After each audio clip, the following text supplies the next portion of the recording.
guys, welcome back to another episode of The Opposite Sides of the Spectrum. If you are new, I am Lauren. And I'm Tiara. And I hope y'all all have been having a good weekend so far. But we're going to go ahead and jump right into the question, which Tiara is doing today. So I'm excited that I now have to hear what this question is. It's a little easy question. Okay. I'm not trying to interrogate Lauren today. But what in our friendship are you most grateful for? Oh, that's a cute question.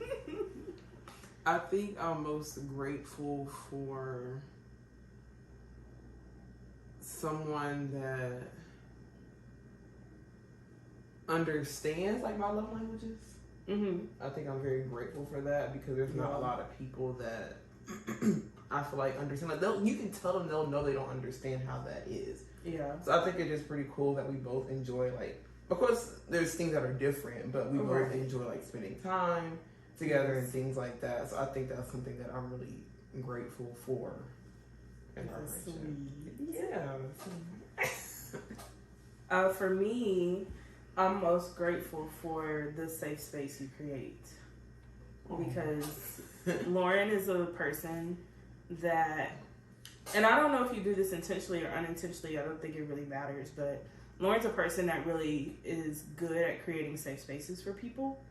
And that is something I'm most grateful for in our friendships. And I'm pretty sure if I asked your other friends, they would probably say the same thing, to be honest. I mean, I do try to, like, I think it's a mixture of both. Like, I do try to be very intentional to make sure I'm doing that because I know how that feels for people not to have a safe space. But then also, I think it's just, I feel like everybody's just different and wired differently. I think that's just something that's just wired in a sense of like, okay, do this in this way, and this way. So it's just, I think it just worked out. That's the way I can describe it. So. But yeah, and to your answer, what was your answer again? Oh, that you do know my love languages. Oh, yes, your love languages, yes. That's something we've actually just been talking about a lot, just in general, is like love languages. And I think people, when they refer to love languages, they're only talking in a romantic sense. But my love language for me is very similar from like platonic to romantic relationships. So, yes, in my platonic like friendships, my love language is still quality time. It's still like gifts. It's still the same things that it is in my romantic relationship. Now, yes, it may look different, but they're pretty similar still. Yeah, you can definitely use love languages in your friendships too. Like, it doesn't just have to be your romantic partner because in any type of relationship, if you really want that relationship to work and you're intentional about it, that means you're learning that person for who they are and not necessarily for who you want them to be. So that's going to require you to dig a little deeper. I'm not saying you have to go so deep you fell off the cliff, but I'm just saying that take the time to get to know all of your relationships with good intentionality, not just neglecting certain relationships here and there because of the romantic relationship, but make sure you're actually honest with yourself. It just even if you even have the capacity to give each relationship what it needs. Yeah. So.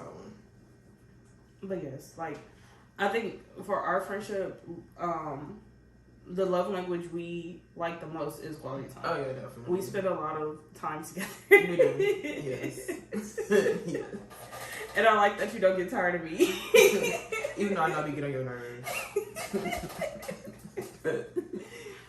But yes, I know the physical touch is last for me, and I know for you it's like we're working. Okay, that is. I feel like that is a big difference between my love languages when it comes to platonic and romantic. Physical touch for me in platonic relationships are kind of like 4 and 5, while in romantic relationships it's more like a 2 or 3. Yeah. So yeah, that is like the difference. And for me, in all my relationships, it's kind of like the physicality at the bottom. So I'm working on getting it up to at least like 5, 4. I mean, there's only 5 of them. Maybe 4. I don't think it's gonna be ever the top 3, because it's just moments where I want it more than certain moments. It just depends how I feel. So that's why I say the physical touch. It's I didn't grow up like, well, okay, let me say I had parents that were very on opposite sides of the spectrum. Yeah. One parent, my dad was very, very affectionate. Mm-hmm. He's like a big teddy bear that needs a hug every 5 seconds. And then my mom was on the opposite side of where she does not really like physical affection at all. So I think it's just growing up, seeing different forms of people.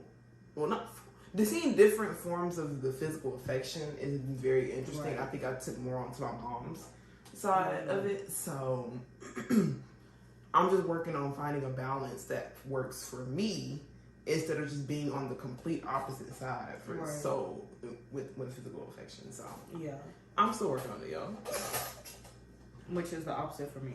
I grew up in a very affectionate family. Like, every time you see a family member, you hug them, you greet them, you kiss them. Like, see, now I've been just very, very affectionate. Actually, both of my parents were very affectionate. Like my mom and my dad. So I grew up in a very affectionate environment. So I feel like that does have a bit to do with why my physical touch is so high, because it's just something that's like normal to you. And that's something that's not. It's like I have to. It's kind of like testing if it's hot. I gotta test to see if I like your hugs or if I like you touching me, because I don't like everybody touching me. So some people I allow that because I like that, and some people I don't want you making a stank face because I don't want you touching me. I'm very selective. It's just and my body also is very selective. She doesn't like everybody touching her either. So if I don't know you just randomly give me a hug, I'm definitely gonna be looking at you crazy because I don't know who you are. I'm scared, baby. But well, would you like to move on to the food? Yeah, we can move on to the food. Okay, I'm doing the food segment, y'all, today, so y'all know what that means at this point. It's probably me talking about something that I done cooked that either went good or bad.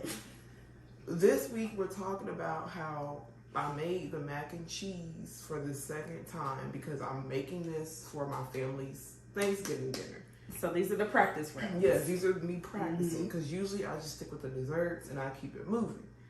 But this year I decided to take it up a lot of notches and do something that most people like, which is the mac and cheese. The first time around was pretty good. I just switched out the cheeses. Where I went wrong with the second round, when I was doing the pasta, y'all, I added too much salt because I was thinking of that video Tiara sent me about the chefs adding all that salt to their pasta. And I was like, well, maybe this is not enough salt. So I added a little bit of salt at first. And then I thought maybe I should, when the noodles were in there, I added more salt on top of the pasta water. So that's where I messed up big time. And when I bit into that, it was so salty. It tasted like I was just eating salt. She brought some over for me to try because I'm like, I couldn't figure out why she was saying it was so salty.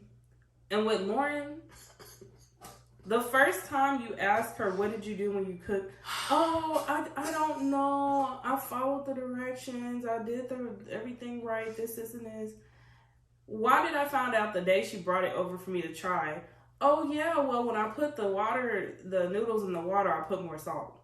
That was the answer all along, ma'am. That was the answer.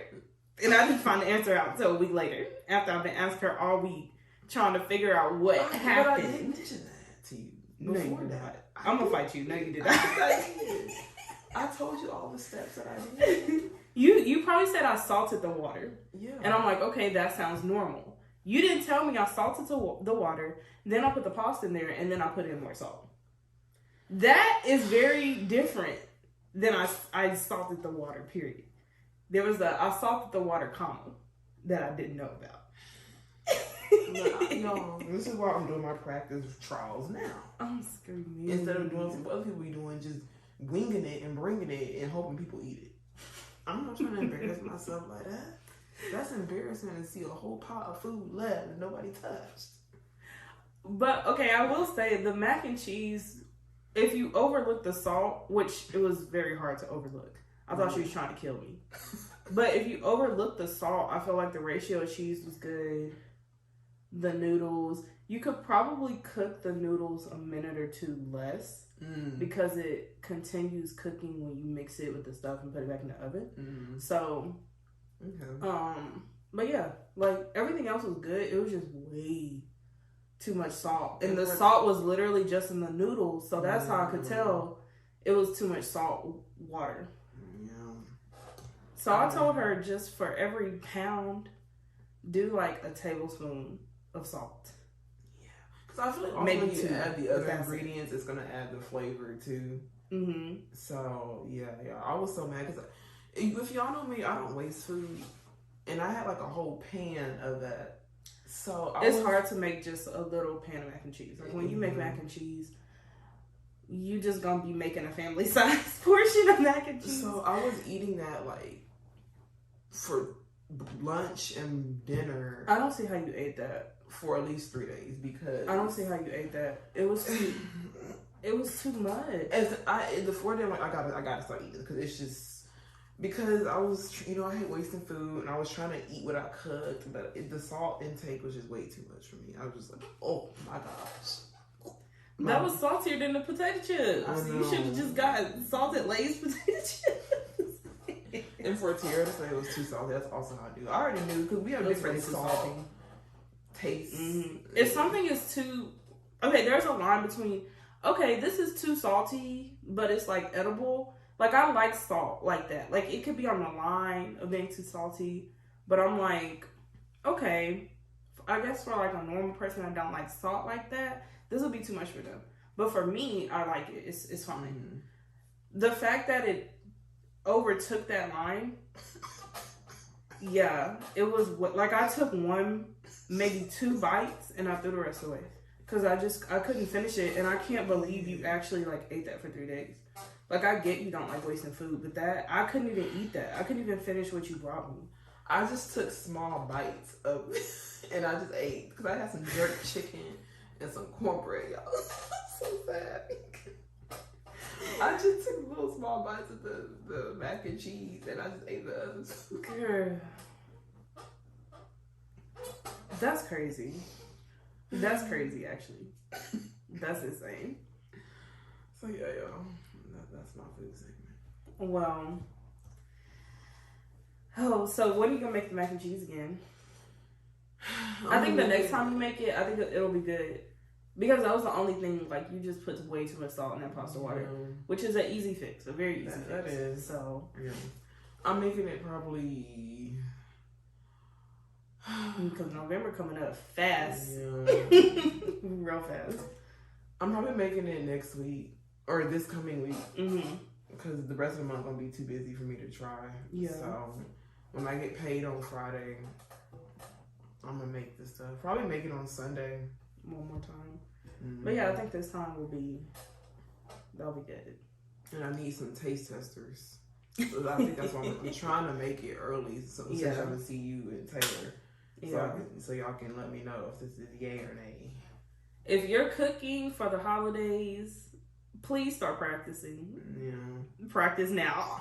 At least do one practice run before, but please practice your dishes for the holidays. I've been like, I'm not somebody that be in the kitchen, y'all. I respectfully just eat and get the plate and sit down. So, I'm trying to do better with making sure it's edible. Using the word edible is crazy. That's why I have people that I trust to try the food. Because if this is nasty, then I need to know what's going on in So, y'all. Well, I'm very excited to go to Frisco Pride next weekend. Yeah. Ooh, this time is flying. But yes, me and Lauren will be at the Frisco Pride. We went last year, right? Yeah. Wow, a year? Are you sure we went last year or did we go 2 years ago? No, it was last year. It was definitely last year. Oh, wow. Well, Lauren took me on one of my favorite dates I've ever been on. We went and we got, Lauren got me Thai food. We went on a picnic because I was messing up.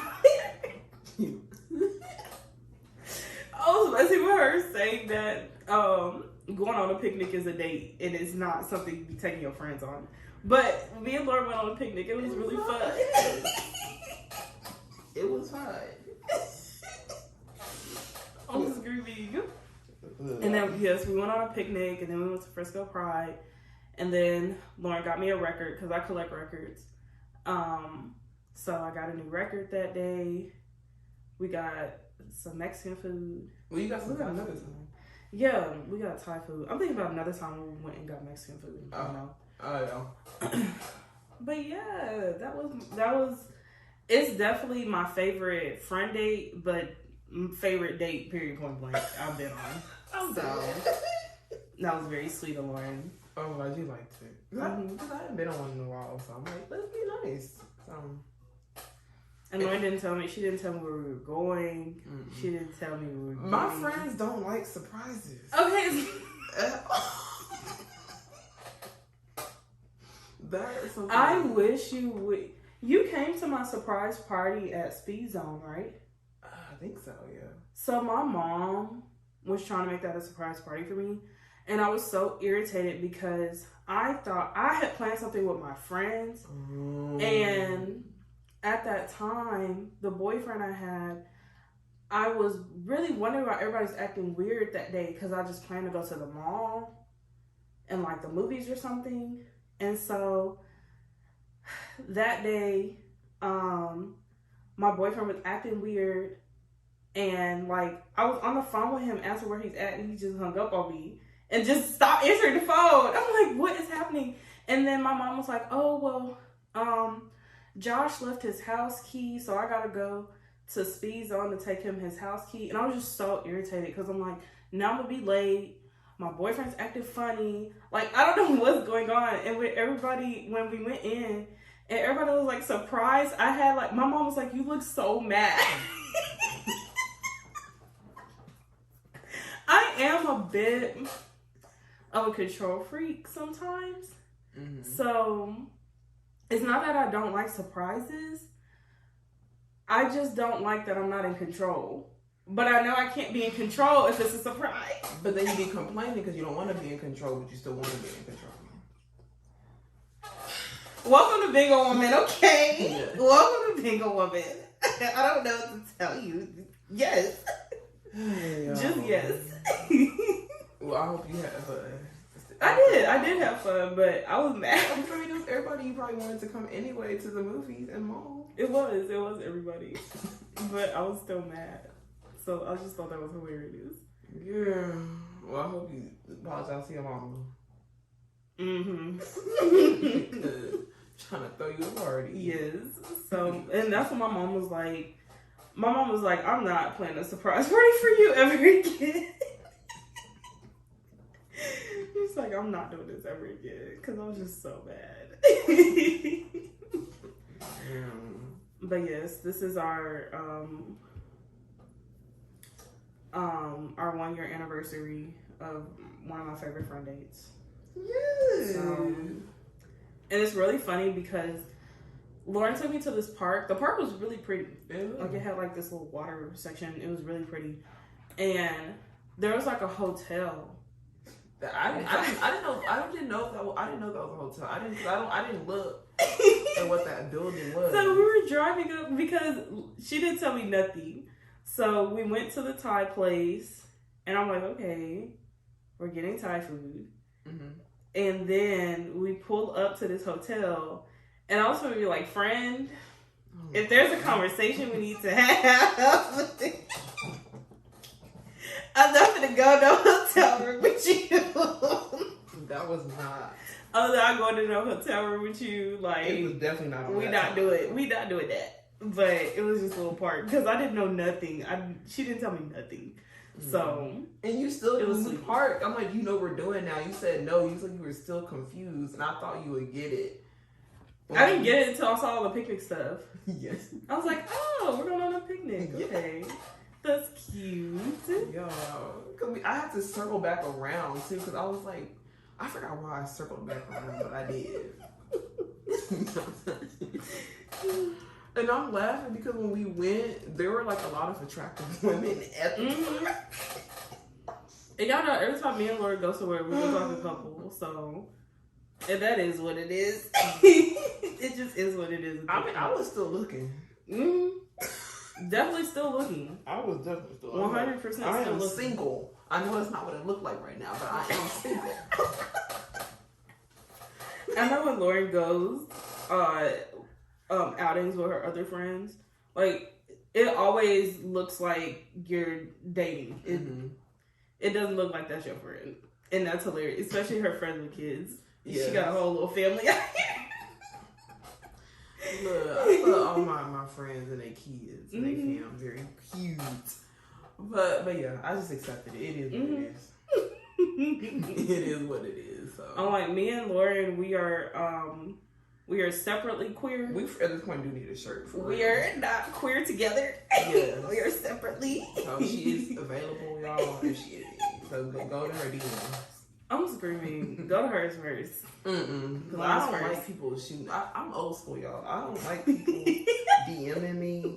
I really don't like DM unless it's somebody like that I know personally. Right. I'm just gonna block you because I don't. If you have my number, especially, just call me or like text me because you're not trying to do all that. I don't like it. And then we got to transfer to the phone. No, this is why I'm just probably single. Be single for the rest of my life. Yeah. These new little dating tactics, I'm not a fan of. You're not a fan of the new dating stuff? No. I'm not really a fan of it either. I'm more of a face-to-face person too. Yeah, like... Because I feel like you're going to catfish me on the internet. That, and I just want to actually see who you are in real time. Like, not just through pictures. And the connection is different from, like, just calling and texting somebody versus, like, actually meeting them. If I don't know you, phone calls are going to be very bad because I don't do small talk. So it's just, I'm really not going to be talking on that phone conversation. It's just going to be, we're just going to hang up in 5 minutes because if there's nothing to talk about and I don't know you, and I feel like this is not going nowhere, I'm just going to end the call. Yeah. That's why I just like face-to-face encounters too. But I told that story as like one of my favorite friend dates because I really want to show people like you can have intimacy in your friendships, and that was like us building intimacy with each other when we go on friend dates, and I go on friend dates with like all of my friends, so I really like love and enjoy doing that. Same. I think it's really good to talk about your friendship for the year. Yes, we definitely. I do friendship check-ins, friendship checkups. Like, I've always done this since I was maybe like a teenager, and I would literally go through my friend list and be like, okay, is this person good for me, or are we drifting apart? Like, I've always done like friendship check-ins. So I definitely was not doing that in my younger years. I was just holding on to that friendship for dear life. That's what I was doing. Yes. So I think that's definitely something better that I've done. Yeah. In my friendships, at least ask like, where do we stand? You know, what's something we can do better? Like, I think it's good to have those follow-up questions. Yeah. So, because there's always something we can do to be better. And just giving people the space to be like, hey, I don't like that you did this, or this is how this made me feel, or we can get better at this. Like, just giving people the space so we can have those conversations is good too. I agree. Well, yeah, I guess we're going to move on to the music segment, which I'm doing. To Miss Tiara. Yeah, so basically I'm just talking about the new song that she released with Busta Rhymes, which is What's Up. And they used the sample of, what was the sample? It's called Art of Noise. Like, it's like the British. Okay. I haven't heard this song yet. It's called, I'm going to look it up right quick, y'all. But I honestly, I will say, like, yes, Tiara came out when we were like kids, And I liked Sierra's music as a kid, like it was fine. But as an adult, I'm really liking Sierra's music a lot. Okay. So that's cool. Okay, yeah, it samples Art of Noise's 1983 classic Moments in Love. Okay. So and when you hear, you're gonna know what it is, but it works so well with that song. Like, okay, and then it just felt like it was bringing back like the nostalgic Sierra. Yeah. So I feel like you can definitely see she's in a really good space and just making music that she wants to make. Yes. Because Russell, her husband, actually bought her masters, yes, which was really sweet. So. That's the best gift any musician could get. Because... And that's why she keep getting those babies. Because, I'm screaming. But yes, I really do like her new song, and it's more upbeat, it's positive, and I think in this day and age we need more positive music instead of just putting out a lot of trash music. So. Y'all check it out when y'all have the chance. There's not a music video for it yet, but you definitely gonna be jamming to it. Nice. Oh, okay. It's up to me again, y'all. So we're gonna do the dating segment.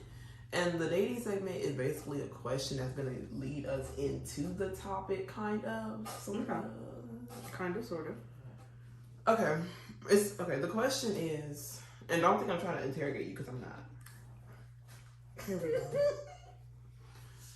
Do you think that, and I'm asking because you dated both men and women, I feel like you have a better perspective on this question. Do you feel like your dating requirements for men versus women when it comes to emotional availability are the same? Like, do you require that from both genders? Okay, I actually do. There was like a couple of years ago where I was like, well, if I'm gonna date a man, this is the list, and if I'm gonna date a woman, this is the list. And then I was like, it kind of don't make sense to have two different lists for two different genders. So I've gotten better at like really focusing on the things I want and need in a relationship, no matter whom I'm dating. So I would say it's the same thing for men and women when it comes to emotional availability, vulnerability, how they make me feel, like do I feel like I'm in a safe space, like all that is really the same now. Okay. Now a couple of years ago I would have given a completely different answer, but like today, no, it's the same, because now I'm just looking for. I've stopped focusing so much on like if I'm looking for a man, I want this. If I'm looking for a woman, I want this, and just what is it that I'm looking for in a person, and I feel like when you focus more on that, especially if you're a person that's open to dating like anybody, like the gender don't really matter to me anymore. Now, if I were to start dating again, I think I would prefer to date a woman, but if I started dating a man, I would still have those same requirements. So it's not a difference. I'm just asking because of the balloon thing. The balloon thing? The balloon pop show. Oh my video goodness. You sent me. That's yes. why I was really thinking about it. Of do women really require emotional availability in their dating journey? Because it's just interesting. I unfortunately think women that mostly date men, I think something we could do better with is requiring men to be emotionally available, because I think a lot of people don't really require that out of men. So, but that is very important, especially if you're going to have children with this person. Like, you can't teach something you don't know how to do. So if you're trying to teach your children to be emotionally available and your partner is not an emotionally available person, that's not going to be a lesson that carries over because it's not there. But I will say this is how I'm going to tie it back to this episode. If whatever you are requesting, you have to know how to explain for people to receive it. Because yes, you're saying you want emotional availability. How does that look for you? Yes. What are the things that meet your standard of somebody giving you that emotional availability that you're wanting and needing. Mm-hmm. I will say that regardless of who you're dating, how old, make sure you know how emotional availability looks for you. Yeah. Because if you're saying, I need you to be being emotional available with me, but you're not giving a response of how, you're still not going to essentially get what you want, or that person is just going to do what they would deem that they would want for that emotional availability. And if you're still angry, then if you didn't give them a layout, or if they're asking you these questions and you don't know how to answer deep questions about how for somebody to love you correctly and properly in the way that makes you feel safe and comfortable, you're going to keep running into that problem regardless of who you're dating until you figure out those questions for yourself, because it's more of a personal problem than I would say a partner problem in that regard, if you cannot explain those things. So when it comes to dating, I think people have this unrealistic standard of, I'm going to meet somebody and they have to figure out this jigsaw puzzle that is me, and I'm not going to give them all the pieces, but they still got to figure it out. It's like, no, you have to teach someone how to love you. You have to tell someone how to love you. You have to show someone how to love you. And that is something I think that is not practiced a lot.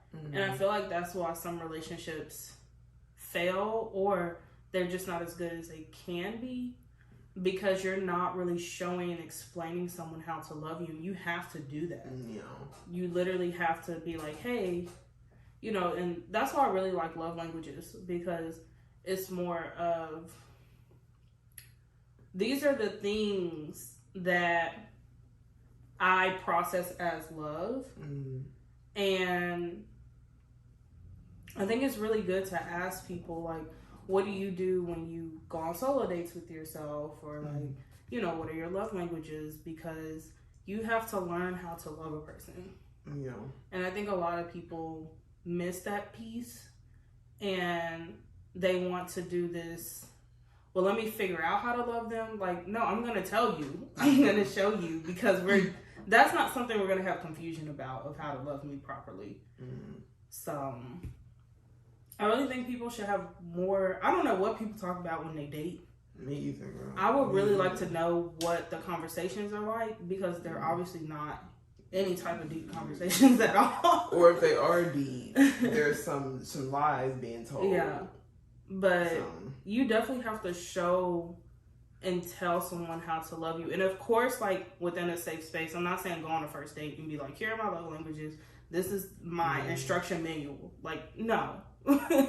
But as you get to know that person and feel more safe and secure with that person, and if you feel like they're not, like they're trying, like maybe they're loving you in a different love language, like maybe you're a person that likes quality time, but this person sends you gifts and they don't really spend a lot of quality time with you, then maybe y'all could be like, hey, gifts are cool, but I would like if you call me more, or if we go on weekly dates or something. So that's definitely something you have to teach. So but yeah, we're gonna jump into the actual meat of the episode, which is our Queer Ultimatum review part 2. We are going to do episode 6-8. Yes. And then we're going to do a final part 3, which is 9 and 10, right? 9 and then the reunion, which is 10. Yes. I I don't know if the reunion is counted as episode 11, but yes, the last segment will be the ultimatum day and the reunion. So yeah, I believe that's 9 and 10. Okay, cool, y'all. So basically in episode 10, and I'm just looking at my notes, y'all, because I kind of just added on what I already have for each couple. Episode 10. I mean, sorry, episode 6. I'm like, what? Is when they came back together. Yes. Episode 6 is when, so 6 starts with them coming back together and talking about how their trial marriages went with their trial marriage partners. And that whole interaction with certain people was just very interesting. Yeah, it was. We can start with, I guess, do we want to like do a recap of who they came with originally and then who they gave a trial marriage chance with, or do we just want to just jump into how that reunion kind of went. We can do a recap. That's fine.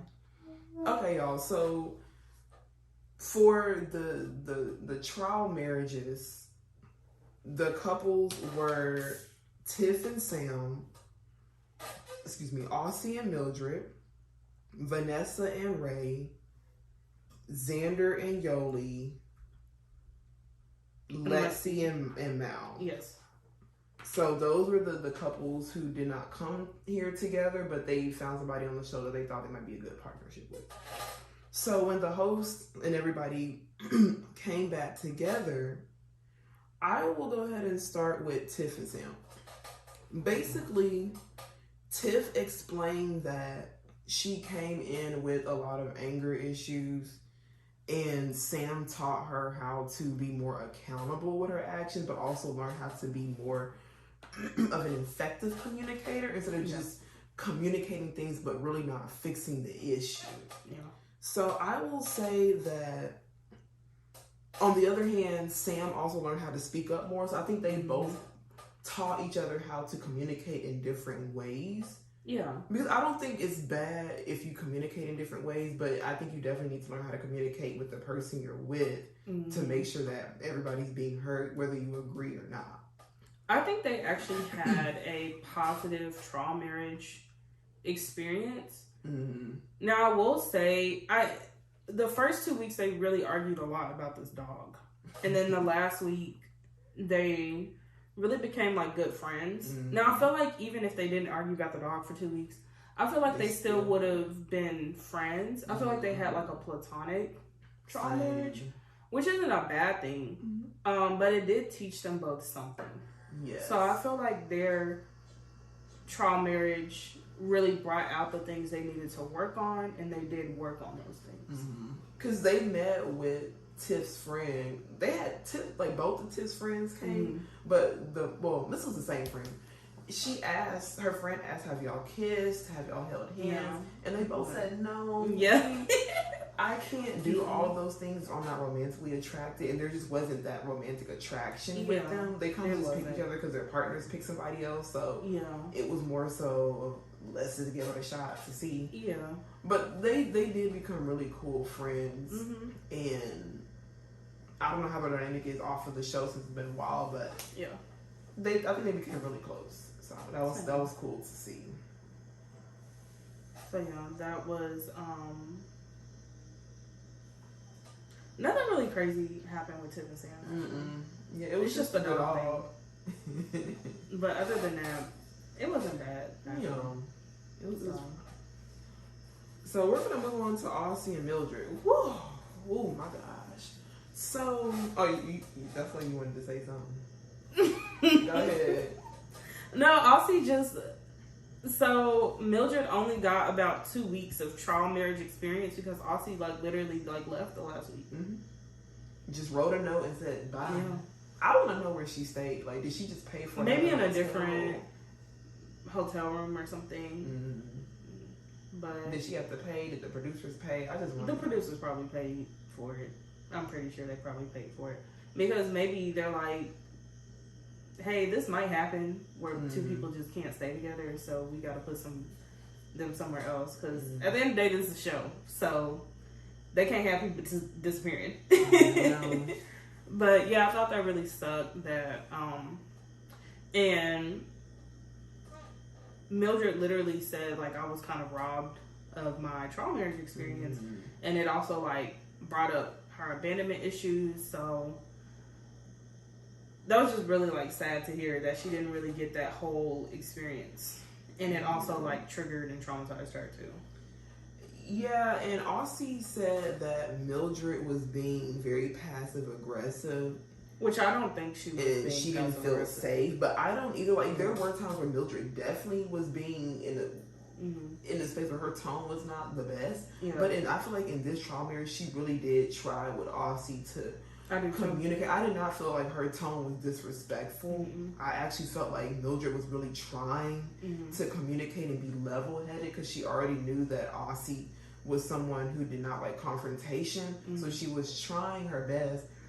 to not be as confrontational as she knows she could be, but also still communicate about what the issue was. Yes. So Aussie just didn't want to communicate at all. And then her reasoning for not wanting to communicate was, I didn't feel safe. But, I mean, I feel like Aussie was all over the place. Because even in, like, the first few episodes when they were just dating around, she's like, oh, I've learned so much about myself. I feel like I'm growing as a person. But then we see her literally revert back to her old ways and her old behavior. So it's like, okay, did you really learn and grow and change? Or were you just saying that? Yeah. And I just felt like, as a 42-year-old woman, which her age on the show, I keep forgetting Aussie was also the oldest person on this show, and she acted like she was 20. So it just really drove me up the wall. And I'm not a confrontational person either, but I'll sit down and have a conversation with you. Yeah. Even if I know I'm not in the right. Like, the whole purpose of this is for me to work on myself too and get better. Nobody's perfect. Yeah. Like you were saying at the beginning of the episode, we all have things that we can improve on. So it just felt like every time somebody was trying to hold Aussie accountable for her actions, she wanted to play victim. And you can't do that all the time. You can't do that. She wants to play victim, or she would just run away. So, well, I'm gonna run away too and be done. I can't sit here and feel like I'm being your therapist and your partner. I can't. And then Mildred? No, yeah. Sam was like trying to defend Aussie's behavior a little bit. Did you feel like she was doing that? A little bit. Her and Xander both are trying to defend their partner's trial marriage behavior, yeah. And at this point, they're their own person. I'm not going to stand up and defend in that regard because it's true. Yeah. And it's sometimes you need to hear it from different people to see that it's a problem. So I just thought that was interesting, and yeah, that's pretty much how their trial marriage went. It didn't go the best. It did not go the best at all. And then we're gonna move on to Lexi and Mal.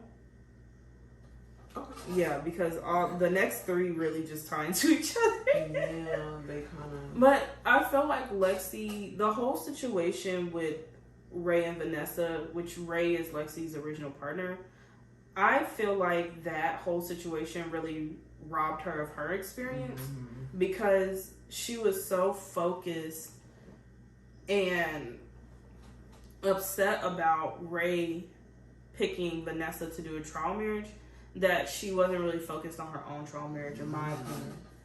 And I feel like if she was more intentional and focused on her trial marriage, I feel like her and Mal could have had like a romantic connection, but we'll just never know because she was just so wrapped up in this Ray and Vanessa situation that she really didn't give her own trial marriage a true fair chance at all. And I felt like they could have worked very well together. I do too, yeah. But even with the big age gap, because Lexi was 24 at the time and Mal was 36.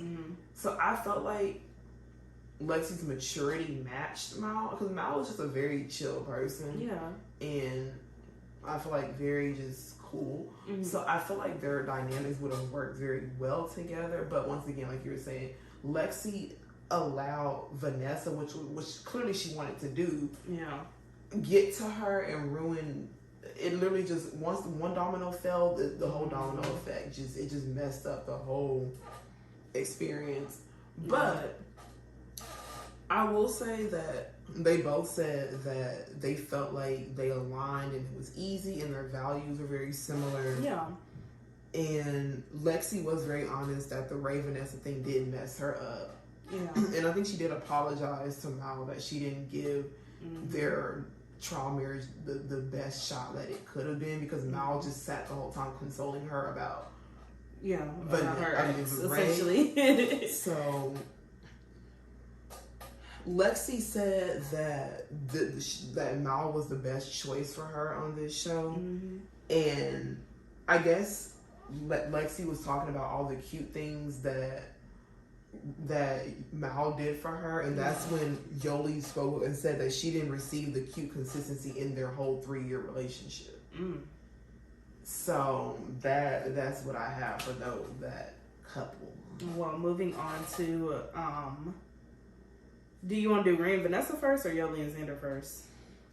Let's just get Vanessa and Ray out the way. Let's get them out the way. Miss Vanessa loves putting on a show, a performance.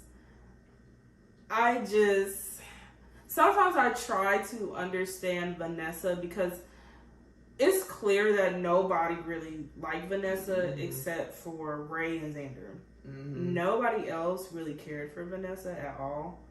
And like, I try to understand Vanessa, but also she does things where I'm just like, you knew that was wrong, and now you're trying to act like it wasn't, or you're telling two different stories. Like, behind closed doors is one story, but in front of everybody it's a different story. Because Vanessa made it seem like her and Ray had this great trial marriage, and in my opinion, I feel like it was just really sexual. And Ray is not a person that, and maybe this has changed over the years, and I hope it has changed, but Ray is a person that she just kind of goes with the flow and goes with whatever someone is saying or leads her to. She doesn't, to me, she didn't really have a mind of her own. And I think Ray at that time really struggled to like think for herself. So being with Vanessa, Ray said she learned a lot, but I feel like she was just the same person. The same. So I don't know, like people that, there's a difference between just going with the flow and you still are making your own decisions. You're controlling where the flow is going than just like, I'm just hearing whatever happens. So I just feel like Ray's hard to read. Ray's hard to read and Vanessa's hard to read. They're the two people for me that were really hard to read. And I don't know. They're two really hard to read. I think that's why they gravitated towards each other. Me too. So from the note that I have, Vanessa said that living together was easy with Ray because once again, she was the one controlling the whole trial marriage. She planned everything, and Ray just went along or whatever. And she was honest. Vanessa was honest and said that Ray was not her type physically or romantically, but she was a wild card. Meaning she already knew she didn't really care about Ray in that way. Even in the other episodes when they were still doing their trial marriage and they came back from that dinner, Vanessa flat out told Ray that she didn't care about her. She just said, we did whatever. And Ray didn't really react. And it didn't mean anything to her. Ray just kind of like, oh, okay. Which was really, if somebody said that to me, that definitely would have like made me feel some type of way. I definitely would have got up and left. But Ray said she learned that she does need to be more confident in making decisions for herself, and I think she was trying to tie that sexual experience to her making a decision for herself. In terms of, this is why I picked Vanessa, because I was trying to show you that I can do what I want to do, and I'm not, just because you told me no, I'm gonna say yes. I think that in her mind, that was her way of showing that she can make decisions for herself, but it kind of backfired in a way. And then Vanessa also said that she felt like she never deserved love through her other partners until Ray, which was very weird since the fact that you didn't really care about her. So how did you see that in yourself in a way? Like, maybe she did. I'm not trying to invalidate her feelings, but I just thought that was a very interesting statement, that you didn't care about this person, but you also said they showed you that you deserve love. But I felt like Ray really wasn't doing anything, in my opinion. Same. Ray wasn't doing nothing. Like, I'm sorry, but she was just there. She was literally just there. And then Vanessa also was honest and said in the 3-year mark of her and Xander's relationship, she felt the spark was gone. And she was just saying, I don't know if how to bring that spark back, and if I just need to sleep with other people once a year, and then we do our own thing. So I think she also was still trying to go through that. I think Vanessa is not necessarily a monogamous person. There's very different versions of like non-monogamy and poly. But I don't think Vanessa's a monogamous person. And I don't say that in a bad or mean way. But I feel like that show really showed how much she is non-monogamous. And again, I don't know her thought process. Like Vanessa, I try to understand Vanessa, but also Vanessa just does things and lies about things, and she's kind of manipulative to where it's really hard to understand her. But I don't think she's monogamous. And I think that's something that I don't know if that's a thought process she had going, but she seems like a person that would probably do better with having different partners than just one person. Now, she needs to work on her communication, and she needs to work on her honesty. But other than that, I think she would do better with having multiple partners than just one. Well, maybe she is exploring that nowadays. But I thought it was also interesting because she brought the part that Xander and her agreed not to have sex on this show, and they both had sex. Yes. And I think it's crazy how Vanessa tried to come for Xander a little bit of like, oh, did y'all have what was that question she asked? Oh, she went into the specifics. Okay, not that question. We're not there yet. Who asked if you could spend another... Oh, that was Vanessa. She did ask Xander that if you could spend another 3 weeks with Yoli, would you? And that's when Xander was saying we need to have this conversation in private. Which clearly means yes. That's what that meant. So, yeah, it's kind of like Vanessa. It's okay if she does things, but she can't take what she dishes out. Because finding out that Xander also had sex in the trial marriage set her off. But it's like, you did the same thing. So... that really did irritate me. But... Oh, I guess we'll talk about Xander and Yoli now, since that's where we're at. Yes. So Xander started off saying that it felt stable and it felt right being with Yoli because they had the same viewpoints. And Yoli also said that... No, I think it was Xander that said it was easy to have deep conversations and she didn't have to pull teeth to get that information out. And that, of course, they can solve problems together. And Xander talked about how before this show, she was just trying to prioritize things in her life. And that family and marriage is something that was the most important to her, not fun. And I think that's what she just experienced with Vanessa, which is fun, but not the more serious things. Yeah. So... Yoli said it was a dream to be with Xander. And Xander showed up in 3 weeks that she could be the one she decides to go home with. Yeah. And then Mal jumped in and asked, could she be in the future, Mal asked, could she herself still be in Yoli's future? Yeah. And then that's when Yoli kind of was...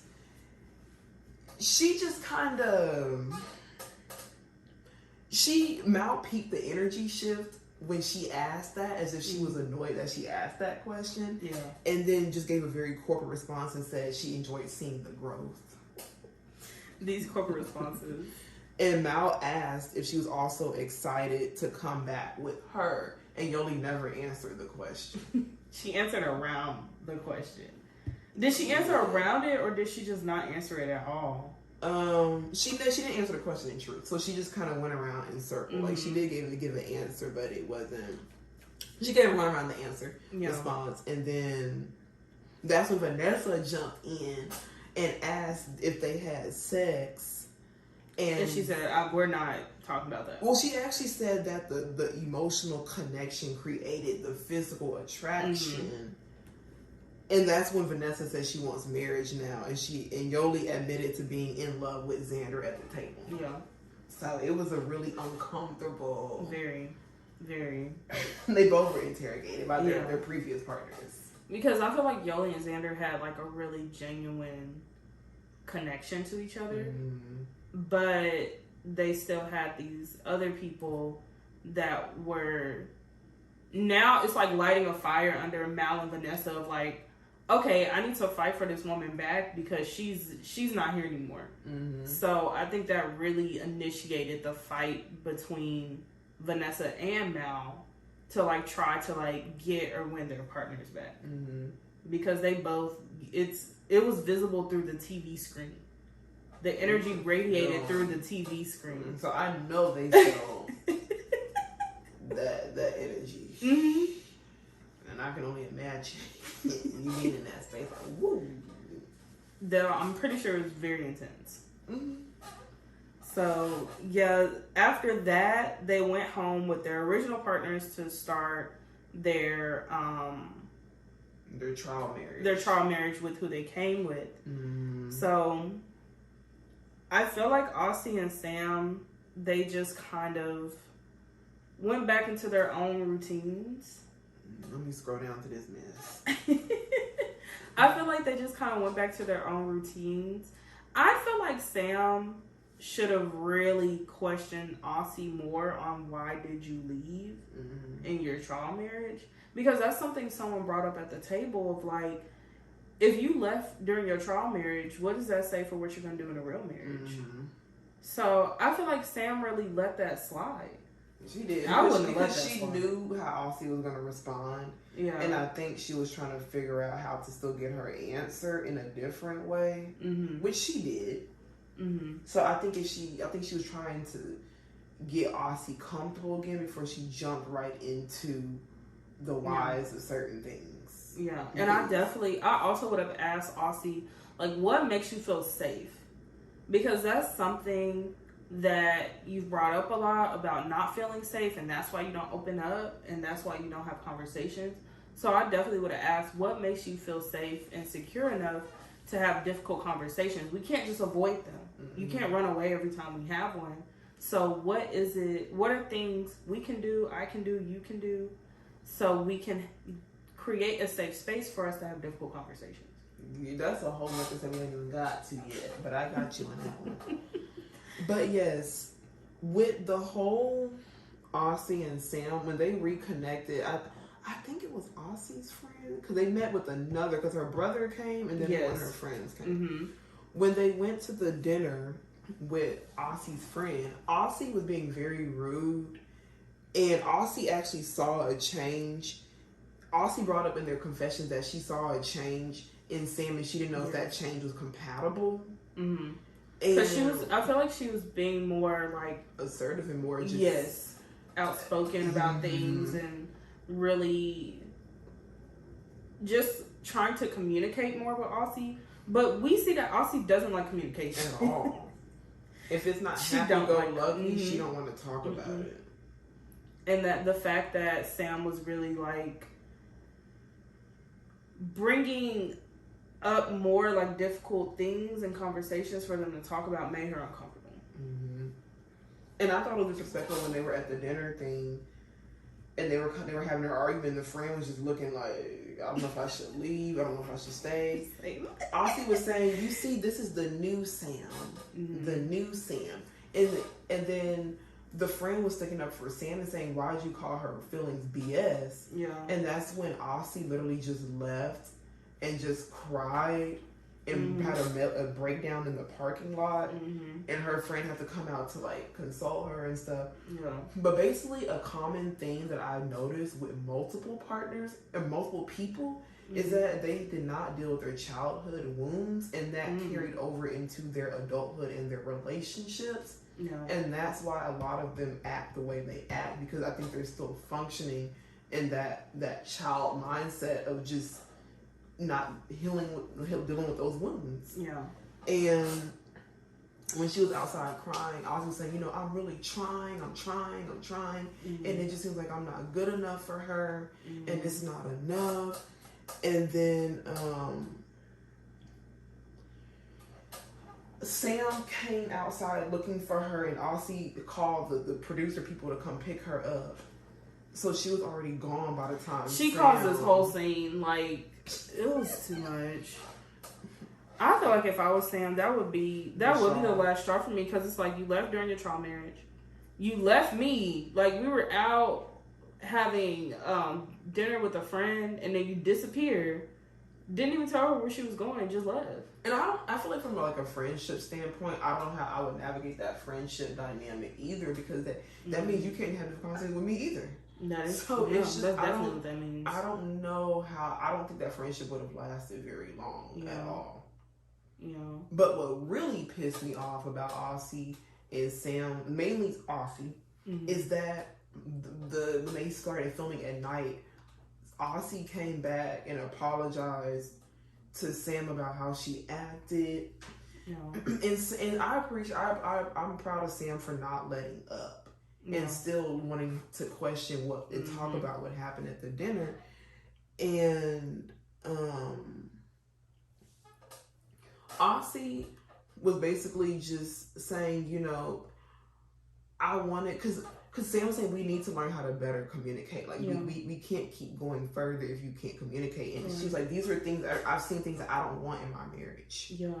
And Aussie was saying, I really want to get to that point. I'm just not there yet, but I'm trying. But I just don't feel safe with you. And and that's when Sam made a face, and I made a face, because what you mean you don't feel safe with me? And Sam had a follow-up question like, okay, well, what can we do to fix that situation? And Aussie just shrugged her shoulders and said, I don't know. And then literally was saying to Sam that, I don't know why you're asking me that BS question. That question is obvious. You should know. I don't. That's why I'm asking and you. And then called her mate. Oh my goodness. And just walked out on her. Yeah. Sam is a strong soldier out here, because she said this is my partner and I'm gonna stick beside him, because I couldn't. The continuance of just walking out and not having that conversation, and I'm literally asking you what are the things I can do to make you feel safe, and you just walk out, and you call that question BS. Like, and that's crazy. And then telling me I should know when you just said you don't know. Oh my gosh. I would have left. Yeah. I definitely would have left that relationship personally. And not because I'm a big fighter. If you know me, you know I'm gonna fight until the wheels fall off. Until not just the wheels fall off, it gotta combust and explode.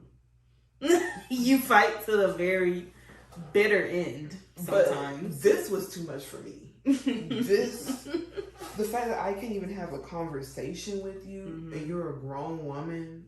Yeah. I feel like I'm dealing with a teenager. Yeah. I just... That's how Aussie... I feel like Aussie was really stuck in a teenage mindset, to be honest. She's stuck there. But I will say that when they somehow got past that, they were having a little candle thing where they were talking, and Aussie was... I do appreciate Aussie at this point for being honest. But Aussie was explaining the reason she's struggling to communicate and all this, because she has not learned how to love herself. Yeah. And she was saying until she learns how to love herself, she's not going to be able to love Sam in the way that she deserves. And that was the most honest thing that they said on that show. And at that point, I would have also broke up with Aussie, because there's just some things you gotta learn by yourself. Yeah. And also, Aussie was going through trying to figure out if they're trans, if they're non-binary. So there was just a lot of things going through. And I'm not saying that they didn't need support. Yeah. But there was just so many internal battles that they were going through. It's hard as a partner to stay in that type of dynamic. Yeah. Without them learning who they are first. I do feel like you need to go through some solo journeys in life before you partner with somebody, because maybe after self-discovery and self-healing and learning how to love yourself, maybe that person you're with is not the best person for you. Mm-hmm. And maybe that's something you would figure out through that process. But it is hard supporting someone through doing so much change while also being like, okay, this is what I need, but I know you can't give this to me because you're going through all this. And I'm just not interested in putting myself on the back burner and still giving 100% in the relationship when I'm just like, well, I know this person is giving 50%, but they're also going through all this. Yeah. Like, that's a bit frustrating for me, and I don't think I could do that. And I don't think Aussie had the capacity at that time to really give Sam what she needed. Yeah, she definitely didn't have the capacity at all, unfortunately. So, but for Miss Xander and Vanessa, so when they got back together, that's when they had the conversation of like, Vanessa asked Xander how many times, and she wanted the specifics. And it's just like, she was asking that out of like anger. So I'm glad that Xander didn't really answer those questions, because she was like, I'm not answering that, because she really came out of like anger with those questions. But again, I also think it's crazy that she was so upset knowing that she also had sex in her trial marriage. Yeah, it might not have been as many times, yeah, and as emotional, but she definitely still had sex too. Yeah. And the fact that, and I feel like I don't think Vanessa expected Xander to fall in love with somebody when they first came on the show. I really think she was like, yeah, like, we're just gonna have fun with other people, and then we're gonna come back together and figure it out. But when she saw that she genuinely actually like fell in love with somebody else, that scared her. Yeah, it did. And I did understand Vanessa when they went on that first like little outing or whatever, where she was like, you know, I looked through your phone and I saw that you were texting Yoli, and you never texted me during your trial marriage with her, but you're texting another woman during our trial marriage, which I completely understand. Like, if this wasn't your trial marriage, why are you talking to other women during your trial marriage? So that's why I say I go back and forth with trying to understand Vanessa. I really, really do. Yeah. Vanessa said that when they reconnected, she didn't realize how much she lost Xander in the process. And Xander said, because they got into a small argument again about the wants and stuff, and Xander said that she told Vanessa year after year that she wanted kids, and Vanessa said she wanted kids but didn't. Basically said, that Xander said year after year she told Vanessa she wanted kids, but it seemed like she just didn't want kids with her. Yeah. So at that point, I think Xander just checked out of the relationship, and she did admit that, of course, she had sex, so everybody knew. Yeah. And Xander did lie to Vanessa when Vanessa asked, "Are you in love with Yoli?"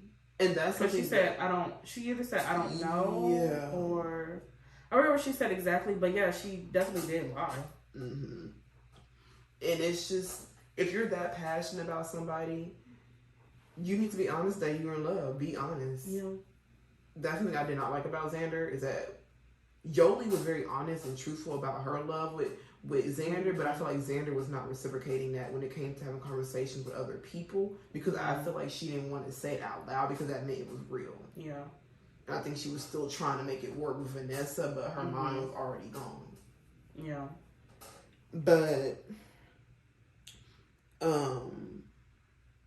when they met with Vanessa's dad, which the way Vanessa is and her dad is, I don't understand how she got to that point. Yes, I don't understand how she got there, because it seemed like her dad is a very like level-headed person. He asked really good questions. Oh yeah, because they're divorced. Yeah, so I'm just like, how did we get here with you? I think we didn't know a lot about her mom at all. Yeah, so that definitely could have been like a factor. Yeah. But I thought her dad was a underrated participant because he was saying some facts when he met with Vanessa and Ray, and he was stating some facts with Xander and Vanessa, and basically her dad, Xander expressed to her father, to Vanessa's dad, that she never had to ask Yoli what she needed, and Yoli asked her that, and she's never been asked that before. And I understand, because when I was first asked that question, I'm like, like, you actually care enough to ask what I need, and that's something that I had to really think about for myself and figure out what I needed in relationships. And Vanessa expressed to her dad that she wanted to get married. I think that threw her dad off, because when he met her a few weeks prior, she just said she didn't know if that's what she wanted, but now all of a sudden you saying you want marriage. And I loved how her dad said, you're saying you want marriage and agreeing, not because that's something you really want to do, but you're just afraid of losing that person. Yes. And he gave an example of how he did that same mistake in his past of thinking he needed to marry a person, not because he really wanted to, but he just felt like he couldn't live with that person, and it backfired. Yeah. So I really love how her dad was saying, you need to be honest, and if you don't know what you want, don't just jump into something. Yeah. So it wasn't necessarily that your mind changed. It's just your mind is panicking, and you're trying to rationalize with yourself when you still don't really know what you want. Yeah. I feel like with Vanessa, it was like 50% of her trying to like save her relationship, but I feel like the other 50% was more like, I don't want to lose this person, so let me just tell them what they want to hear, so I don't lose them. Yeah. And she did not like that statement that her dad made, because he called her out, and she did not like that. Yeah. And I liked how her dad was saying, it seems like Xander had a better experience. Yeah. And she could have said, I had a good experience too. I might not have had a lot of sex and this and that, but I had a good experience too. And her dad was like, okay, because he wasn't going to argue with her. Yes. Because he knows his daughter, and he knew that she was just. He also knew that Xander was checked out. Xander looked very checked out during their whole trial marriage. She just looked very checked out. Like, and I feel like Xander was, after she got called out about the phone thing, I feel like she was trying. Yeah, but she was still checked out. Vanessa also wasn't used to like Xander not caring, because I think it was just a very one-sided relationship in terms of it being serious. So when Xander was acting more like Vanessa in terms of not caring, that was very weird for her, that their dynamic shifted to where now she's being the one that fight doing the chasing. Yes, and Xander was done chasing. So, yeah. Ooh, okay, now we'll talk about, I guess, Yoli and Mal, since these two kind of go together too.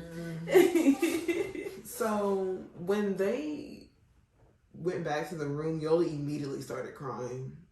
Crying because she missed the relationship with Xander so bad. And I loved how Mal gave her the space to cry, the space to just feel her feelings and not shame or judge her for what she was feeling. I had mad respect for Mal, because that was hard, especially with your ego and your pride being in the mix. Seeing that is very difficult. But I also respect Yoli for being honest and saying that she did fall in love with Xander and had sex, and that her and Xander connected on so many different levels, and I think Xander showed a new side of Yoli that she did not experience with Mal per se. Yeah. So Mal was fighting to, of course, try to convince Yoli that she still was her person, even though she knew that that was no longer the case. Mal put up a very strong fight. She did. She really fought to the end, for real. And Mal also knew that Yoli was the person that fell hard and quick, and that was actually a concern of her that she had before coming on the show. And I think to live out your fear, it's not a good experience. Because she said, I know my lover, and I know that when she falls in love with somebody, she falls in love with them hard. And yeah, and she did. Yeah, 3 weeks was quick. She did. So, and that's something Mal has voiced, like, literally since episode 1, and for it to play out exactly how she felt it was going to play out. I know that was really intense, but for Mal to also still be very supportive and not let her pride and ego get in the way, and just hearing your partner say, I'm in love with somebody else, but you're still like, well, I'm still going to fight for you, is a really hard thing to do. A really intense thing because to do. It's like you're trying to convince. Yeah. It was just, I just felt so bad for Mal this whole season. And because she didn't get a fair trial marriage, and then her original partner didn't want her no more. So I felt so bad for her. But basically, Yoli, like the next morning, because before that, Yoli was nitpicking, in my opinion, for certain things, and saying that, Mal didn't clean, and Mal didn't do this, and was not romantic enough for her. So the next morning, because Mal was saying, if you tell me there's a problem, I'll try my best to fix it. And that's why I could not, for the life of me, figure out if Yoli expressed these things to Mally about what she was not happy within the 3 years before they got on the show, or if it's something new that Mal did not know that Yoli was not liking. And I could not figure out if they had those previous conversations. But the next morning, Mal got up before Yoli was in the kitchen cooking breakfast, like trying to show her that, I am intentional about you and I'm trying to do this and this. And Yoli was appreciative for the breakfast, but she basically said, this is still not my definition of being romantic. And I think Yoli at that point should have explained to Mal how that looks for you. That's what I was saying with the dating segment. If you're telling somebody who's not romantic enough, give examples of how you would like your needs to be met. Don't just say it's not enough, but don't give any feedback on what exactly how that looks. Because Yoli was saying, well, not Yoli, Mal was saying, I don't usually cook for people that I like. Or I'm not like, I usually cook for just random people or even my friends. So in her mind, that was going a step and beyond. But for Yoli, that was not enough. Yeah. So I thought that was kind of and I thought it was very trifling how when they got back to the room, this is not even the part you think I'm thinking about. When they got back to the room, Mal went off on her and said, you want me and Xander to fight off of you, and you want two women to do this and that with all. And I love how Mal said, if I'm not the one, let me go. Yeah. And then Yoli trifling butt gonna have the nerve to say, what if I don't want to let you go? Girl, don't get on my face. What if I don't want to let you go? After you just told me you in love with another woman, I see it. Yeah. And when they were doing that little meetup thing, she didn't even want to be with Mal. No, she didn't. Anytime she got to be with Xander, she was with Xander. Yeah. Who that pissed me off. Not you're gonna say you don't want me, but then say you want me. And then it's like Mal confronted her on the balcony at the meetup about it, and then Yoli just started crying about it. It's like, girl, okay. That really pissed me off. Yeah, because you literally told if this is not what you want, let me go. But if you're not gonna let me go, I'm gonna fight. So, and I think Yoli did like the fact that two women were fighting over her, and it made her feel some type of way. But it also was kind of just like, and I thought it was disrespectful too when they were doing the little meetup thing, because that too, we skipped that whole part where Mal brought Lexi and Ray to talk about why Vanessa felt like she needed to be messy and tell her that they were talking through their marriage, which Mal did know, but she didn't know about the part where they were sending pictures. Yes. So that was kind of like, why are you being sneaky when you have a partner who's giving you the space to do what you want to do already? Yeah. So that pissed me off too. I feel like, I think it's interesting because this is something that's new in dating is cell phones. So this is a random question, but do you feel the need to like go through your partner's phone or like have their password to their phone? I don't know if I trust you. No. I don't feel a need. I feel like that's very kindergarten. Yeah. In a sense. Now, if you want to use my phone and stuff, I don't care. Right. But me going through your phone, checking to see what you did. Right. If I feel like you're cheating on me or there's something you're doing that's wrong, I just need to leave. Yeah. I really just need to leave. So that's how I feel about the phone thing. Yeah. No, I agree. I've actually been in relationships where I've looked through my partner's phones before, and it makes me personally feel crazy. And going through somebody's phone, knowing what information I'm looking for, I'm just trying to find it to validate it. It's not like I'm finding something new. Like I already know it, I already feel it. I'm just trying to find it to validate it. And I don't want to feel crazy being in my relationships and being with my partner. So I feel like if it's to the point where I have to look through their phone, I just need to leave. Yeah. Because I told myself I'm not looking through people's phones ever again. I'm just not doing that anymore. Yeah. Like, if I need your phone to like call somebody or do something, like I feel like I won't look at my partner's messages anymore. I'm not looking through your Instagram. I'm not looking through any of your social media things. Like, if I use your phone, it's to call somebody or to like Google something for whatever reason. But like me looking through your personal things, that's not something I'm gonna do anymore at all. So the truth is gonna come out regardless. It is gonna come out regardless. That's true. It is gonna come out regardless. And if I feel the need to look through your phone to validate something, I already know what's going on. Anyway, I don't need to look through your phone. I just need to leave. Yeah. So. But I thought I felt bad because there was a part in the meetup where Yoli and Mal were having a conversation and Mildred was over there. And Mal came and said, "Can I join?" And her and Yoli went to like a corner and said, "Honestly, I don't want you in this conversation. Can you give me like 5 or 10 more minutes?" And I just like, not you don't want her to be in this conversation. Because she was telling her little friend how she fell in love with Xander. That's why she didn't want her in that conversation. So that was bad. And then yeah, when Mal reached her breaking point, y'all, it literally said, "Do you want niggas to die for you?"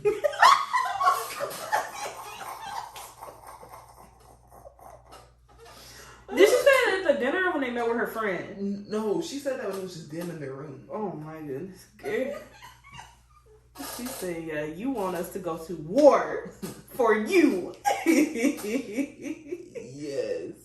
But when they met with her friend Alicia, I think this could be cool because I like the question. She asked a real question. She sure did. She wasn't a little surface level person. So I love that about her. But basically, this meetup was so messy. When they met, Alicia was also just very confused because she always was rooting for Yoli and Mal. Right. So when Yoli basically told her that she fell in love with another woman, Alicia was just very confused and perplexed at how that happened. And she asked, how does 3 weeks replace 3 years in a relationship? And I know you can't put time on love.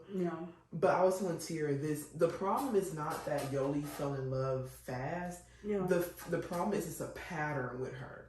It's like as soon as she meets somebody that she feels can, I feel like, elevate her to where she wants to be, she'll just jump on that train.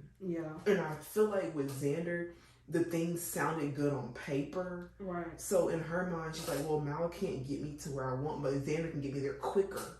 So I feel like she was in love more so what Xander could do for her. Like, I'm not saying that they did not have chemistry, because they clearly did. But I think a good part of that was that she wanted something so bad, and that connection was so strong because it was tied into what she wants. So that's how I saw that dynamic. The more I kind of think about it.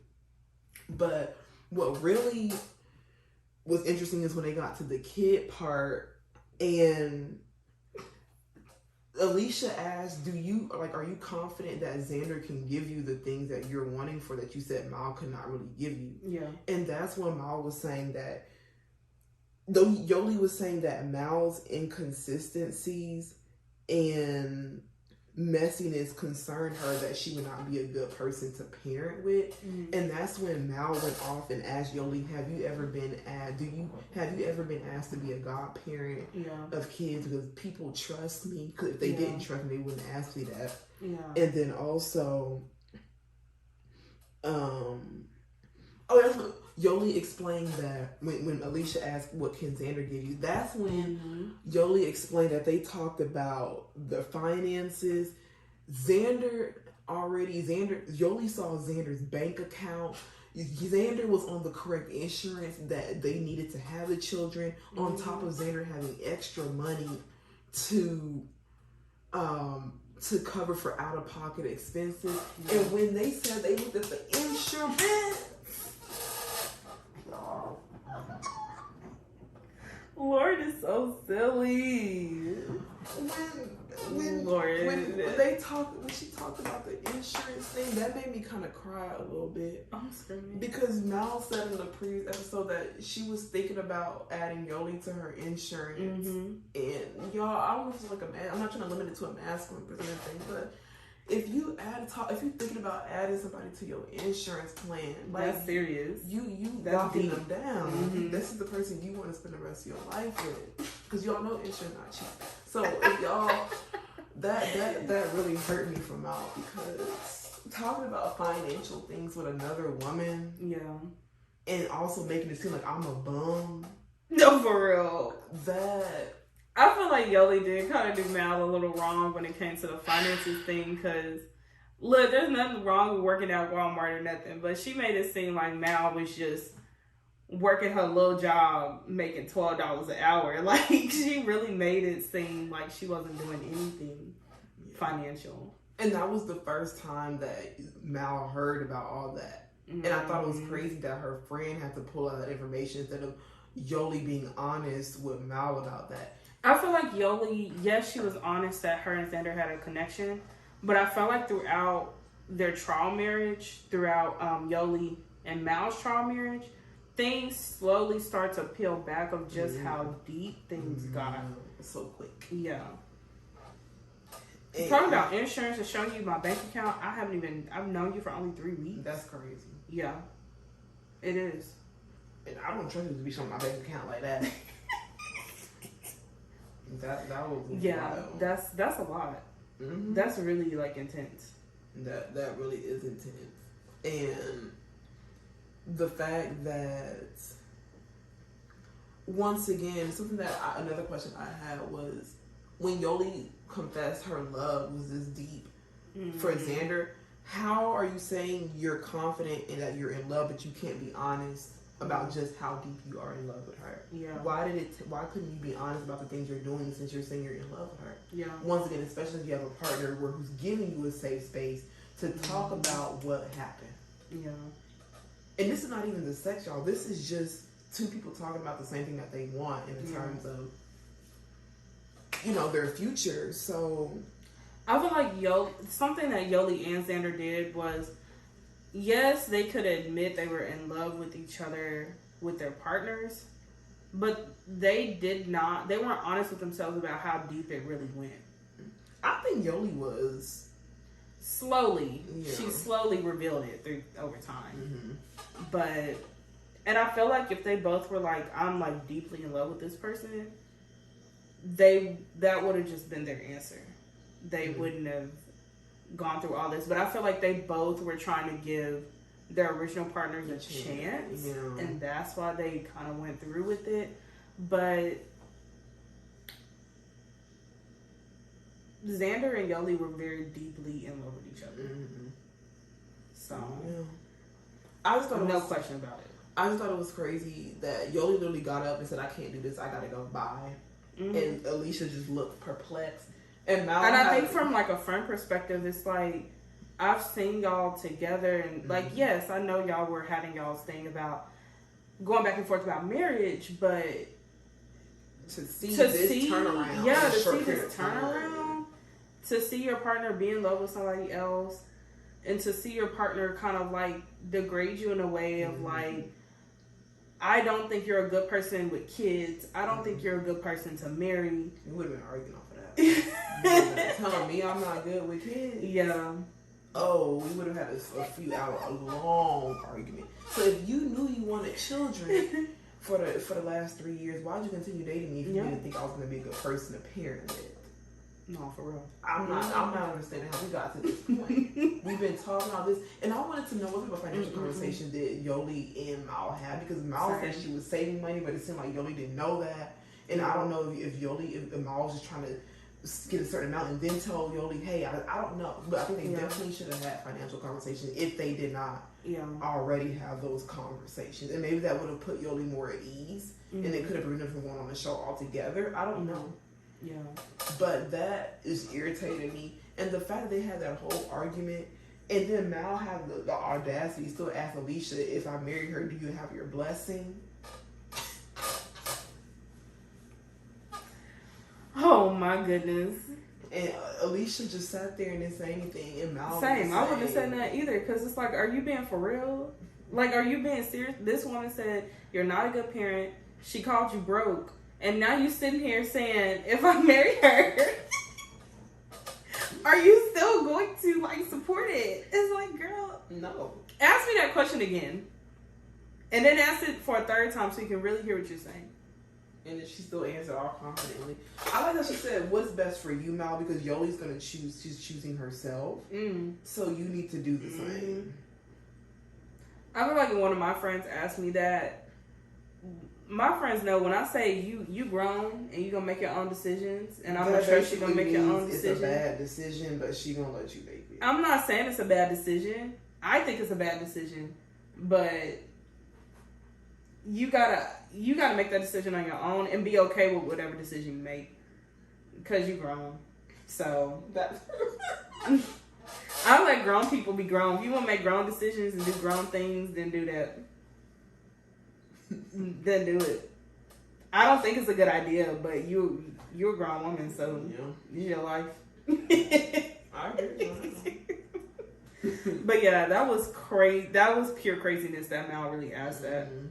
Pure craziness. Pure insanity. I think at that point she just felt like I had to do anything. Yeah. And at that point, it's just time to go. It is time to go. It's definitely time to go. So... And I don't like that Yoli, instead of like Yoli being honest about, she was honest that she was in love with Xander, yes, but I don't think she was honest about how deeply in love she was with Xander. Instead of just being honest about it, she chose to kind of tear Mal down. Yeah. And I didn't like that. I didn't either. Mal did not deserve that. No. Mal was the best, most level-headed person I feel like on this season, with her partner being the one that was in love the most out of most couples. Yes. That took a lot of grit and maturity. It couldn't have been me. It couldn't have been me. If I hear you're in love with somebody else, like, I think during that 3 weeks, we're just going to talk about we need to talk about how to be friends and work on our friendship with each other, because I'm not going to fight for you. I'm just not going to fight. Like when it comes to Mal, I understand Mal. Yeah. Because it's me. I probably would have still been fighting, and you know how I am. Yeah, you would have. And it's just like... You would have been fighting, yes. But I feel like I would have stopped when we got to the point of that conversation with a friend. Yeah. That would have told me everything I needed to know. Yeah. About... She's already made a decision. She might not be honest with herself, but I know her enough to know she's in love with somebody else. Yeah. And I think I would have just packed up and left. And since she was having a hard time making a decision, I'm going to make a decision. Yeah. For me. And I just want I love you, but it's clear that there's somebody who's a better person for you. It's like I believe let you experience that. I believe I love you and you love me, but you're definitely in love with somebody else. There's a difference between loving and being in love. Yes. And I think she just couldn't be honest with herself that she fell out of love with Mal. Yeah. She still loved her, but she wasn't in love with Mal anymore. So I know that was very hard. Oh, but and I feel like Lexi and Ray was irritating me because Lexi was trying to have conversations with her about the trial marriage and have conversations with her about like how she didn't really like Vanessa, but Ray would just keep like blowing up into these like emotional fits. And they never really got anywhere with the conversations because she would just be like, I'm trying. She would start crying and just doing all this. And it's just like, okay. Like, I don't know where to go from here if you're just going to blow up every time we try to have a conversation about this. Yeah. So, them getting back together. That's not a good idea.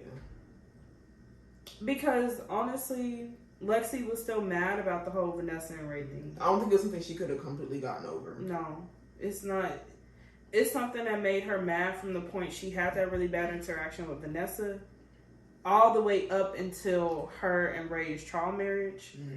And it's like it's something she just couldn't let go. And I feel like that took over her entire experience. Yeah. So. Yeah, it was done with. But speaking of them, of Mildred and Tiff, so when they reconnected, they immediately had sex. Immediately. That bed was shaking like a hurricane. With the dog on the bed. The dog on the bed was crazy. They did not care. They immediately fell back into those old habits. And then the next day, Tiff tried to have a conversation with Mildred. And she was getting frustrated because it's like you keep like talking over me and interrupting me while I'm talking. Like, I feel like Mildred was not a person to. She listens for understanding. I think she listens to combat. And I think that's really what their issue was when they would communicate. Because I do feel like Tiff did learn how to communicate better in her trial marriage. And was trying to take that into her trial marriage with Mildred. But Mildred really didn't learn anything from her trial marriage. I think she really got triggered in her trial marriage, and it brought up trauma. And I don't think that was fair, but she didn't really learn anything. I think she just got re-traumatized in her trial marriage, unfortunately. So when Tiff was trying to bring these things she's learned in hers, it just wasn't clicking well. And I thought it was crazy how Mildred, like Tiff was trying, and Mildred was using her race as a reason for being disrespectful, saying she's a Latino, and we're this and that. And I'm glad Tiff called her out and said, "You're not going to use your race card to excuse your disrespectfulness. You're not.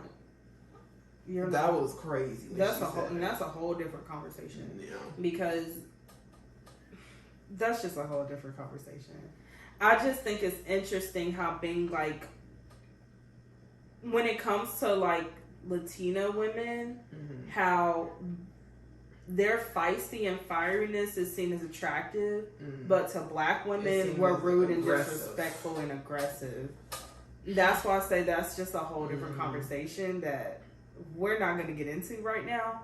But I do think it's very interesting how some Latina women will use their race to cover up them being rude or aggressive. Which is, it's not okay. Yeah.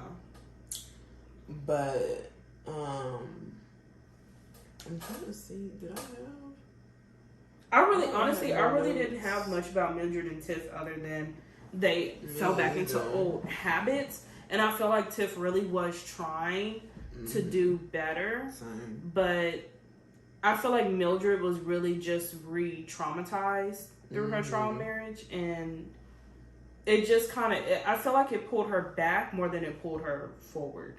Yeah. So I just don't think that was going to work. And then with Lexi and Ray, I just didn't have much about them because Ray was just there. Yeah. And if she wasn't just there, she was crying about how she's trying, but not really explaining how she's trying or showing how she's trying. And then Lexi was still so upset about the whole Vanessa thing. I feel like Vanessa really ruined Lexi's entire experience. So I just didn't have much to say about those two couples, to be honest. There was nothing. Nothing. But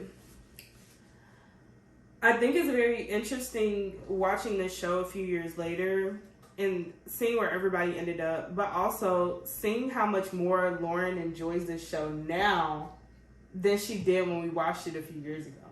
Because I've changed a lot, I feel like. Mm-hmm. And I feel like when we watched it a few years ago, I was in that same headspace. Mm-hmm. And rewatching it again. What do you mean by in that same headspace? Of just trying to, it's just being in a lot of one-sided relationships, of trying so hard to make something work, knowing it's not going to work. Yeah. And I think that, because I feel like when it comes to, I'm trying to word this in a way that makes sense. I know what I gravitate towards. Yeah. When it comes to people. Mm-hmm. And I think when I first watched this show, I immediately gravitated toward what I knew made me comfortable and what looked familiar to me. But watching this show from a different perspective of not going out the gate just saying, oh, this person, I like this because of this, but actually just taking a step back and seeing things beyond what makes me comfortable, what I like. I saw things from a completely different perspective. Yeah. And once again, just growing and maturing myself, there was a lot of things that I saw the first time around that I agree with that I did not agree with the second time around. Right. So I think that just showed a boost in like my self-confidence and self-love and wanting to advocate for myself. Yeah. And knowing that, okay, I shouldn't do this or I shouldn't do that, or just because this person might be familiar doesn't mean that they're a safe person per se. You know. So I think a lot of times we go into situations where we are attracted to people that we just, it's the familiarity that we like more so than what we should, like, essentially. So that's what I mean by a lot has changed within me watching it again. Yeah. So, and just thinking deeper about certain like parts of the series that I thought was very relatable for me. Yeah. So. But yeah, Lauren is she's really enjoying. Because y'all, I've taken really enjoying watching it again. Yeah, I think I've taken 17 pages of notes. Yeah, a lot of notes. 10 episodes. So, yeah, that's nearly 2 pages, with 1.5 pages per episode. Yeah.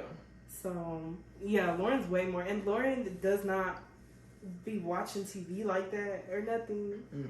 But she was so much more into this show than when we first watched it. So that's been very interesting to see you just be so into it. Yes. Oh, well, that was our part 2 Queer Ultimatum show review. And y'all let us know, like, if you like doing, because for me, yes, I like doing show reviews when something first comes out, but I feel like it's kind of the same with music too. I feel like there are some things you just kind of have to sit with for a bit and watch it through like a new perspective, because you are watching this show through a new perspective than you did the first time, that you're not really gonna see or hear until you've kind of sat with something for a while, or you just watch it or listen to it through a new perspective. Yeah. So let us know if y'all like us doing like these old show reviews. Not that this is an old show, but it didn't just come out. But let us know if y'all like these reviews of just kind of watching something just through a new perspective, because I feel like we both have watched this show through a new perspective this time around. Definitely. Sorry, y'all. But yeah, y'all check us out on our social media. We'll link below in the description.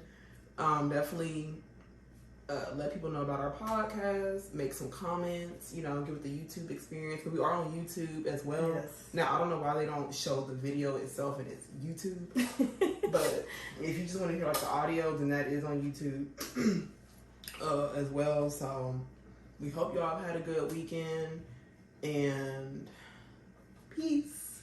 We'll see y'all back in October. Yeah. What's this month? It's September. Yeah. Well, all right, y'all. You can follow me at Tiara, the Caterer, 2 E's, and the D, and your Instagram, Lauren. It's Dr.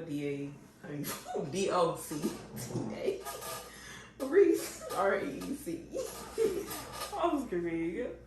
All right, bye y'all. Bye.